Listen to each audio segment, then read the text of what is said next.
Viewers, আজ আমি আপনাদেরকে খুবই একটি ছোট্ট মন্ত্র দিয়ে এই মন্ত্রের সাহায্যে যে কোনো নারীকে বশীভূত করার উপায় সম্পর্কে বলবো। এমন একটি উপায়, এই উপায়ে সেই নারী আপনার দিকে মাত্র একবার তাকালেই আপনার উপরে বশীভূত হতে বাধ্য হবে। তো এর জন্য যা প্রয়োজন হবে সে সম্পর্কে আমি আপনাদেরকে জানিয়ে দেব।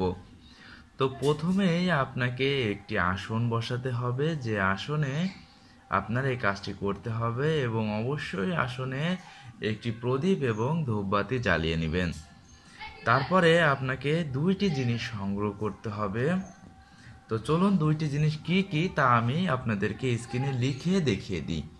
তো 1 নম্বরে যেটি আপনাকে সংগ্রহ করতে হবে সেটি হচ্ছে বেলপাতা।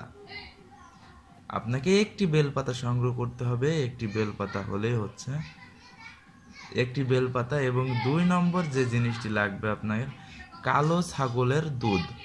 কালো ছাগলের দুধ।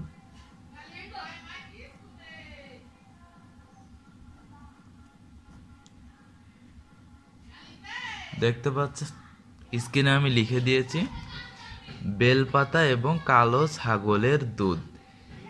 এই দুইটি জিনিস আপনাকে সংগ্রহ করতে হবে। তো অবশ্যই কালো ছাগলের দুধ এবং বেলপাতা সংগ্রহ করে নেবেন। নেওয়ার পরে আপনাকে কি করতে হবে সেটি আমি আপনাদেরকে এখন বলে দেব। এই যে বেলপাতা এবং কালো ছাগলের দুধ আপনাকে একসাথে মিশাতে হবে। আপনি বেলপাতা একের অধিক নেবেন, তাহলে কি হবে আপনার ভালো হবে। মিশিয়ে আপনি যে পাটা আছে পাটাতে বেটে নেবেন, মিহি করে পেস্ট জাতীয়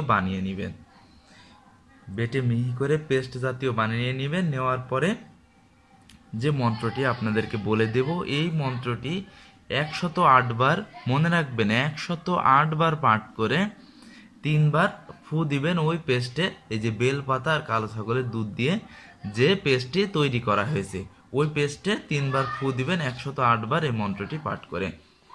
তারপরে আপনার কপালে তিলক কাটবেন একটি, ওই পেস্টটি নিয়ে কপালে তিলক কেটে দিবেন। তিলক কাটার পরে সেই নারীর সামনে গেলে সাথে সাথে আপনার বশীভূত হয়ে যাবে।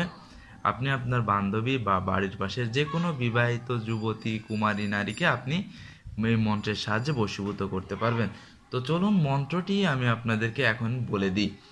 মন্ত্রটি এই যে খুবই ছোট্ট একটি মন্ত্র, ওম নমো ভগবতে। এই মন্ত্রটি 108 বার পাঠ করে এই যে এই পেস্টে ফু দিয়ে মাথায় তিলক কেটে কপালে তিলক কেটে তার সামনে যে দাঁড়ালে সে একবার ওই তিলকের দিকে তাকালে, আপনার দিকে তাকালে সাথে সাথে বশীভূত হবে। তো ভিউয়ার্স, আশা করি ভিডিওটি ভালো লেগেছে। ভালো লাগলে একটি লাইক করবেন, কমেন্টস করবেন এবং শেয়ার করতে ভুলবেন না। আর চ্যানেলটি অবশ্যই সাবস্ক্রাইব করে দিবেন।